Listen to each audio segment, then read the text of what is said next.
Welcome students, welcome you arts academy class 12th political science chapter समकालीन विश्व में अमेरिकी वर्चस्व। टॉपिक क्या होता है वर्चस्व का अर्थ। आज की क्लास में हम एक नए वर्ड जिसका नाम है वर्चस्व के बारे में पढ़ने जा रहे हैं। तो स्टार्ट करते हैं।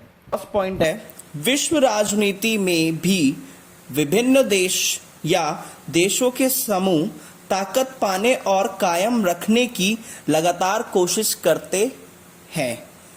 विश्व राजनीति की बात करें, अगर हम वर्ल्ड पॉलिटिक्स की बात कर रहे हैं, तो विश्व में कई सारे ऐसे देश हैं जो क्या चाहते हैं, वो ये चाहते हैं कि उनकी शक्ति बढ़ी रहे, आगे बढ़ाएं अपनी शक्ति को, और जो जिस पोजीशन पे है, फर्स्ट पोजीशन पे है, सेकंड पोजीशन में शक्ति को लेकर, वो उसमें लगातार वो बने रहें। तो विश्व राजनीति में अगर बात करें तो कई सारे देश जो हैं वो क्या चाहते हैं, वो ताकत पाना चाहते हैं और उसी ताकत को वो आगे लगातार कायम भी रखना चाहते हैं। तो इसलिए हम क्या देखते हैं कि कई सारे विश्व में ऐसे देश हैं जो क्या बनाते रहते हैं, बम बनाते रहते हैं, न्यूक्लियर वेपन्स बनाना चाहते हैं या बनाते हैं। तो वो क्यों बनाते हैं, तो उसका मेन रीजन क्या है? उसका मेन रीजन यही है कि वो अपने आप को ताकतवर बनाना चाहते हैं, शक्तिशाली बनाना चाहते हैं और अपने आप को ऐसे ही रखना भी चाहते हैं। लाइक एग्जांपल की बात करें, नॉर्थ कोरिया हो गया, चाइना हो गया, इंडिया भी। तो कई सारे देश क्या करते हैं, अपने सुरक्षा और अपनी ताकत को बढ़ाने के लिए काम करते रहते हैं।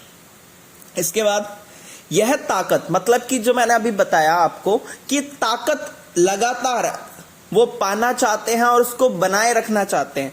ताकत किस किस तरह की ताकत? अगर ताकत की बात करें, सैन्य प्रभुत्व, मतलब कि सैन्य ताकत उनके पास बहुत ज्यादा हो। आर्थिक शक्ति, मतलब कि एक इकोनॉमिक पावर वो बनकर सामने आए। इसके साथ साथ राजनीतिक रुतबे की बात करें तो मेन पॉलिटिकली उनके दबदबा हो राजनीतिक रूप से, और सांस्कृतिक बढ़त के रूप में हो, मतलब कि सांस्कृतिक मतलब कि कल्चर उनका सभी लोगों को अच्छा पसंद आए।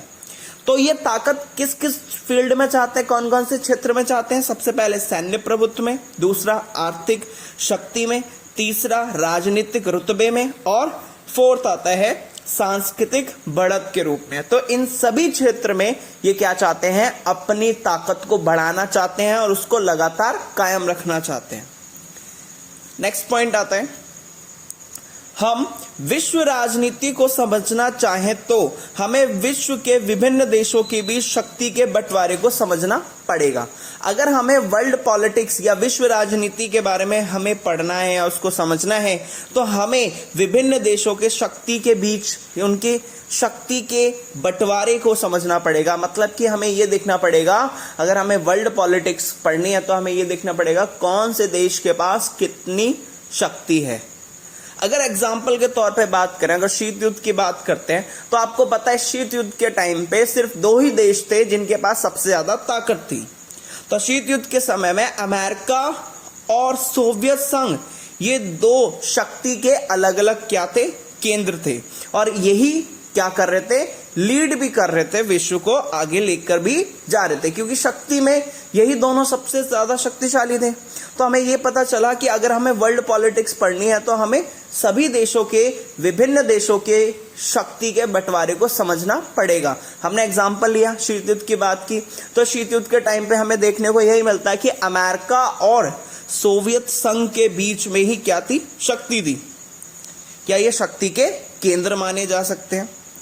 इसके बाद नेक्स्ट पॉइंट आता है, सोवियत संघ के पतन के बाद दुनिया में एकमात्र महाशक्ति अमेरिका बचा। जैसे ही 1991 में सोवियत संघ का पतन हो गया, सोवियत संघ टूट गया 15 देशों में, तो फिर जो शक्ति का या महाशक्ति का सिर्फ जो केंद्र बचा, वो कौन बचा, अमेरिका बचा।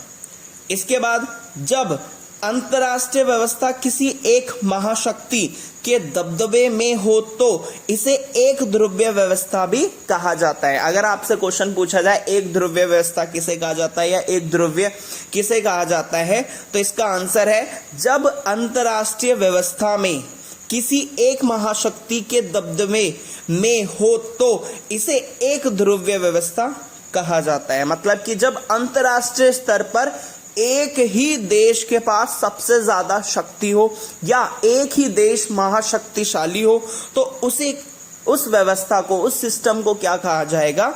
एक ध्रुवीय। जैसे कि अमेरिका। तो इस टाइम पे अगर हम बात करें पुराने, जब सोवियत संघ टूट गया तो उस टाइम पे अमेरिका के पास ही सबसे ज्यादा शक्तिशाली थी।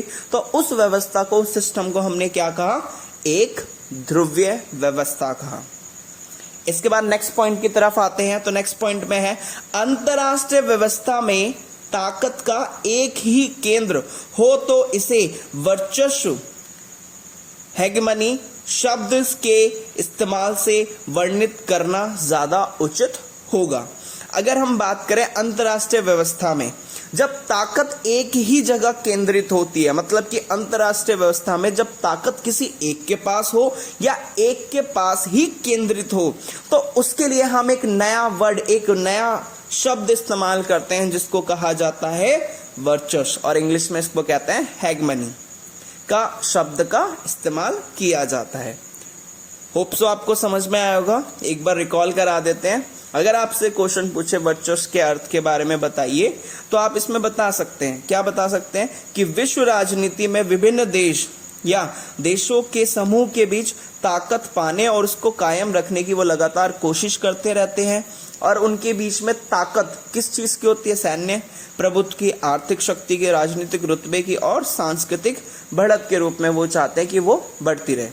इसके बाद अगर हम बात करें आगे, तो विश्व राजनीति को समझना है अगर हमें, तो हमें शक्ति के बंटवारे को समझना होगा। एग्जाम्पल के तौर पे हमने देखा, क्या देखा? कि शीत युद्ध के समय में जो शक्ति थी वो दो ही देशों के पास केंद्रित थी।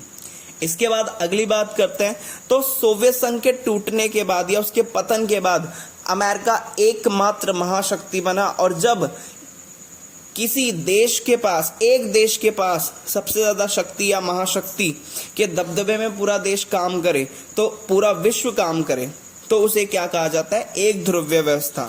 मतलब कि जब अंतरराष्ट्रीय व्यवस्था किसी एक महाशक्ति के दबदबे में होती है, जब अंतरराष्ट्रीय व्यवस्था में सिर्फ एक ही देश सबसे ज्यादा शक्तिशाली होता है, उसको कहा जाता है एक ध्रुवीय व्यवस्था। इसके बाद अंतरराष्ट्रीय व्यवस्था में ताकत का जब एक ही केंद्र होता है, तो उसके लिए हम एक शब्द का इस्तेमाल करते हैं जिसको कहा जाता है वर्चस्व, हेगमनी।